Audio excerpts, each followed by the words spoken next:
Hello everyone, back to my channel. তোমরা সব কেমন আছো? আশা করি ভালো আছো এবং সুস্থ আছো। তো সকলকে জানাই গুড মর্নিং। আই হোপ তোমাদের আজকে ব্লগটা দেখতে ভালো লাগবে।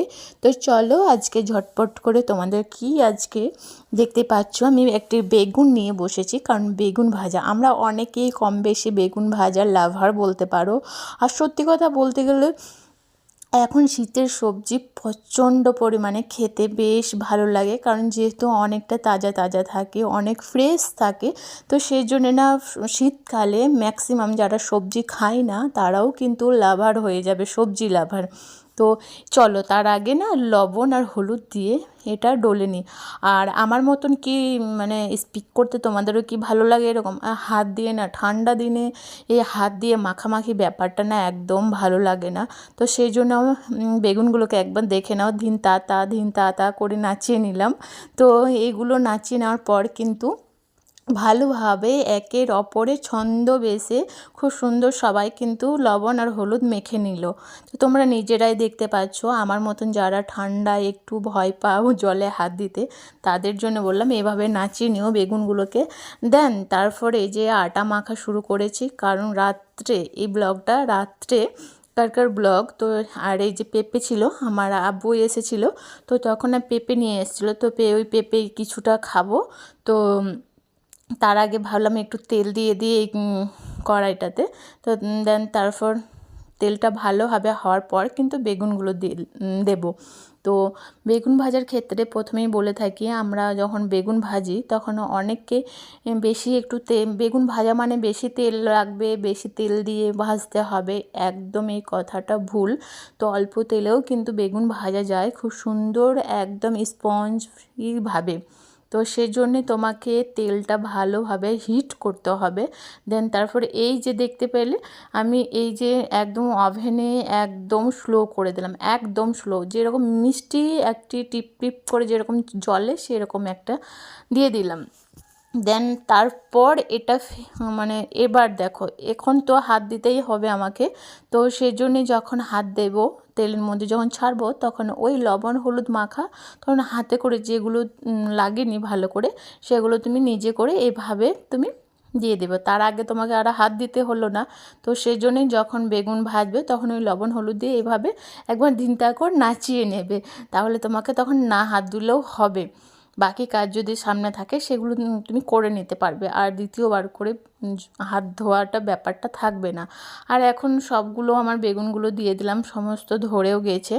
আর ভাতলা খুব মোটা করবে না, আমার স্লাইসটা দেখলে কেমনভাবে স্লাইস করে কেটেছি। আর তারপর ওইদিকে তো বেগুন হচ্ছে, আর ভাবলাম যে এই পেঁপেটা তাহলে একটু খেয়ে নিই, তারপর এরপর আটাটা মাখবো। তো শীতকালে রুটি খেতে কিন্তু বেশ ভালো লাগে, বেগুনি বা এই ভাজা আর করেছি চিকেন কষা, আর করব রুটি। তো ব্যাস আজকে রাত্রে মেনুই এই। আর এই যে পেঁপেটা বিট নুন দিয়ে আমাকে খুব ভালো লাগে খেতে। তোমাদের কার কার বিট লবণ দিয়ে পেঁপে খেতে বা আমলকি, কামরাঙা, পেয়ারা এসব খেতে ভালো লাগে অবশ্যই কমেন্টস করে জানাবে। তো আমার ভালো লাগে বিট নুনটা, এমনি টাটা নুনটা থেকে বিট নুনটাই বেশি ভালো লাগে কোনো কিছু খাওয়ার জন্য। আর রান্নার ক্ষেত্রে অলওয়েজ টাটা নুনটাই আমাকে মনে হয় ভালো লাগে। তো একটু হয়ে গেছে, আর চলো এটা এপিট ওপিট করে একবার নাড়াচাড়া করে নিই। তো সবগুলো আমি কিন্তু একবার করে উল্টে দিচ্ছি, কারণ যে ভালোভাবে যাতে দুদিকই হয়ে যায়।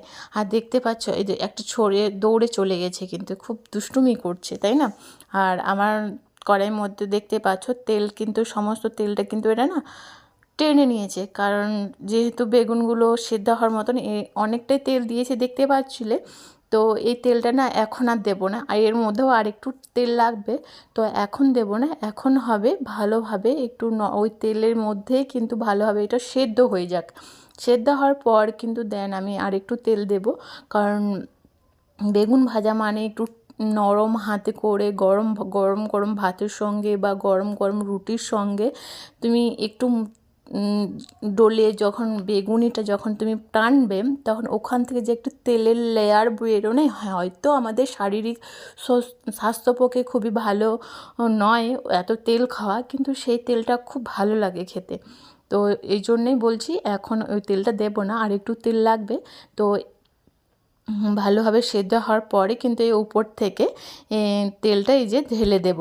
তো চলো, দেখতে পাচ্ছ কেমনভাবে এই জাস্ট, বেশি না, এই উপর থেকে জাস্ট 1-2 ড্রপের মতন তেলটা ঢেলে দিলাম। তো আমার ব্লগটা যদি ভালো লাগে please like, comment, share, subscribe করতে ভুলবে না। অতি অবশ্যই চ্যানেলটা সাবস্ক্রাইব করে ফেলবে, আর যারা অলরেডি সাবস্ক্রাইব করে ফেলেছো তাহলে তাদেরকে অসংখ্য ধন্যবাদ। প্রিয় বন্ধু বান্ধব সবাইকে বলছে, ফ্যামিলি মেম্বারকে শেয়ার করো, আমাকে সাপোর্ট করো। তোমাদের ভালোবাসার জন্য অনেক কিছু, অনেকভাবে, অনেক ব্যস্তর মধ্যেও কিন্তু ব্লগ দিয়ে আপলোড করা চেষ্টা করছি, যাতে তোমরা আমাকে অনেক ভালোবাসা দিও, আর এভাবেই আমাকে সাপোর্ট করো, এভাবেই পাশে থেকো। ব্যাস, দেখতে পাচ্ছ বেগুনিগুলো কত সুন্দর লাগছে, আর তেলগুলো আর কিন্তু এটা টানবে না। যারা খেয়ে নিয়েছে, এবার তেলটাই বেগুন ভাজার সঙ্গে যে একটি ব্রাউন কালারের যে বেগুনি ভাজাটা আসে, সেই বেগুনি সাপটা হয়ে যাবে। দেন এই যে ফাইনাল লুক বেগুন ভাজার, মানে শেষ প্রসেস, মানে হয়ে গেছে বেগুন। এবারটা গরম গরম রুটি বানাবো, আর বেগুনি 2 পিস করে নেব, আর 2 পিস করে চিকেন নেব। ব্যাস, রাত্রে ডিনার অলমোস্ট ডান। তো আজকের আমার রাত্রের ডিনার তোমাদের সঙ্গে শেয়ার করলাম। তো কেমন লেগেছে অবশ্যই তোমরা বলবে। আর শীতের রাতে কিন্তু ভাতটা খুব একটা ভালো লাগে না, এই রুটিটাই ভালো লাগে। তো আমরা বাড়িতে সবাই শীতের সময় রুটিই খাই, আবার যখন ভাত বেশি একটু থেকে যায় তখন আবার রাত্রে ভাতও খেতে হয়। তো ডিপেন্ড করে, যে এই নয় যে রুটিই খেতে হবে, কিন্তু রুটি একটু বেশি ভালো লাগে। তো আজকে ব্লগটা এতটুকুই, নেক্সট কোনো ব্লগে